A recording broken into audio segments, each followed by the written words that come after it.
Yeah, so I'm a grandmother of 2 children. I got no criminal record.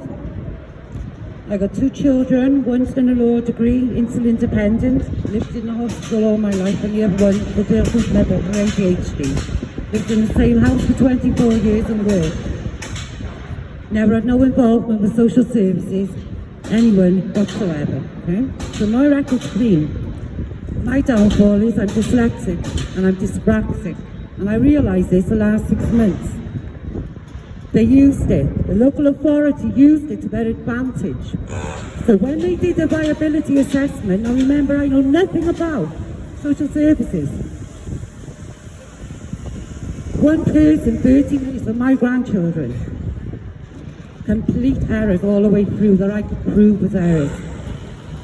They avoided me for 6 months. When they finally come to my home, they told me it was too late, I had to be privy to court. I never been in a court, never mind a kangaroo court in my life, okay? I had no vision, I didn't know what I was doing. Nobody ever took the time and sat with me to explain where to go, how to challenge. Little did I know there is no challenge anyway of a viability assessment, okay? I never stopped doing it for 6 months, non-stop, daily, because there's no border call. My point being is, I'm not going to keep going on about this. They lied, I lost my grandchildren, right? I lost my grandchildren. Them children were in my care daily. As long as my daughter and my mum was a parenting role every single day. I have sold everything of value, my car, whatever my father left me, anything to get in that court against 2 solicitors who do this daily like a game. And me, dyslexic and dyspraxic, but I did what he told me. I did what he told me. I brought all the evidence to everything. He said, you had 26 weeks, Mrs. Arazi. 26 weeks to challenge this. Well, if I never challenged it, I don't know what challenge is. I had £100 worth of emails. I had the evidence to contradict the assessment.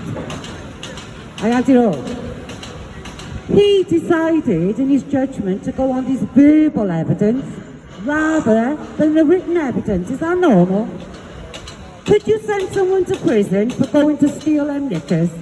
They'd laugh you out the court, wouldn't they? You can't do this, probabilities, and decide to go verbal. They took the grandchildren, not just my children, I'm talking about lots of children now. This is happening. Some people need a little bit of help, just a little bit, and they'll ask for it.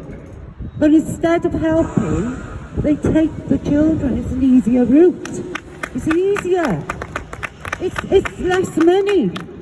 It's less money. Now, if somebody spoke to me 3 years ago like this, I say it's better people in a mental hospital. Then they're glorified pimps. I'm not going to do what he said. Pimping up our children's backs, okay? That's what they are, pimps, okay? Making money. And I would have said, you're a banana. Speaking like this. Them children are gone, and already mine. They've had no therapy in 2 years. They've had no special needs education in 2 years. That should have been first and foremost, okay? Bullshit. My grandchildren have had nothing. I got the paperwork telling you what was in place and what should have been in place in St. Patrick's, okay? They've had nothing. They are with a single foster care woman, with another child a bit older. Right? Where's the love and education? They're going on a bus to bed and breakfast, that's what it is. To school, to breakfast club. The foster carers don't work. Why are my grandchildren going to breakfast club? Okay? It's bed and breakfast, okay? My point being is, we got to stop and we got to keep going and going and going. There's nobody I haven't spoken to. They all know me in the council, and let me tell you something, I'm not rude, I never have been, so I won't get them children back. They have hit me from every direction because I'm fighting for my grandchildren.